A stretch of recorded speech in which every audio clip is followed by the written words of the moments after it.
నమస్తే and welcome to అమ్మ భక్తి మందిరం. జగన్మాత అయినటువంటి దుర్గామాత 6వ అవతారంగా అమ్మ కాత్యాయని దేవిని ఆరాధిస్తాం. ఆమె అత్యున్నత శక్తిని మరియు చెడుపై విజయాన్ని సూచించే ఉగ్రరూప యోధురాలు. ఈ రూపం శక్తి, ధైర్యం, విజయానికి ప్రతీక.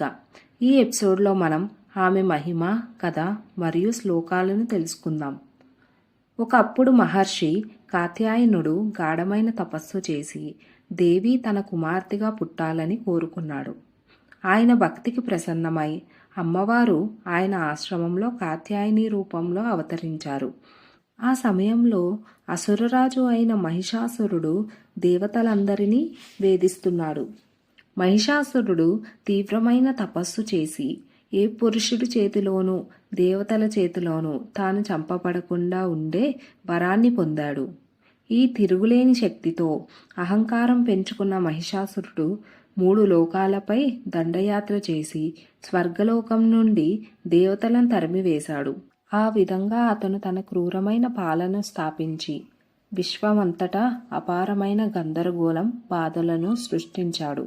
అంతులేని స్థితిలో ఉన్న దేవతలు, త్రిమూర్తులు అయిన బ్రహ్మ, విష్ణు, శివుడు సహా ఒక పరిష్కారం కోసం ఏకమయ్యారు. ఆ రాక్షసుడిని ఓడించడానికి కేవలం స్త్రీ శక్తి మాత్రమే అవసరమని వారు గ్రహించారు. ఆ సమయంలో దేవతలందరూ తమ వ్యక్తిగత దివ్యశక్తులను ఒకే స్థానంలో కేంద్రీకరించారు. ఈ అపారమైన ఏకీకృత శక్తి వెలువడి ఒక అద్భుతమైన మరియు ప్రకాశవంతమైన అమ్మవారి రూపం ధరించింది. ఆమె శ్రీ కాత్యాయని దేవి. ఆ అమ్మవారు ఆవిర్భవించిన తరువాత దేవతలు ఆమెను అలంకరించి తమ సొంత శక్తుల నుండి ఆయుధాలను బహుకరించారు. పరమశివుడు ఆమెకు తన త్రిశూలం ఇచ్చాడు. శ్రీ మహావిష్ణువు ఆమెకు చక్రాన్ని ఇచ్చాడు. ఇతర దేవతలు కూడా తమ బాణాలు, గద, శంఖం వంటి వాటిని అందించారు. ఒక భయంకరమైన సింహం ఆమెకు వాహనంగా ఇవ్వబడింది.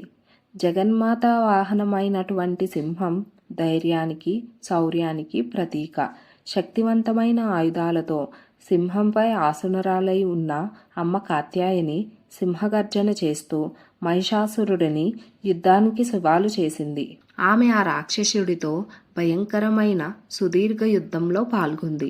మహిషాసురుడు తన శక్తులను ఉపయోగించి ఒక దున్నపోతుగా, సింహంగా, ఆపై మనిషిగా రూపాంతరం చెందుతూ తప్పించుకోవడానికి ప్రయత్నించాడు. చివరికి అమ్మ కాత్యాయని తన సింహంపై కూర్చొని అద్భుతమైన ఉగ్రతను మరియు సంకల్పాన్ని వెదజల్లుతూ ఆ రాక్షసుడిని పట్టి ఉంచి తన దివ్యాస్త్రాలతో మహిషాసురుని తల నరికింది. ఈ అంతిమ దుష్టత్వాన్ని నాశనం చేయడం ద్వారా అమ్మ కాత్యాయని విశ్వంలో శాంతిని నెలకొల్పింది.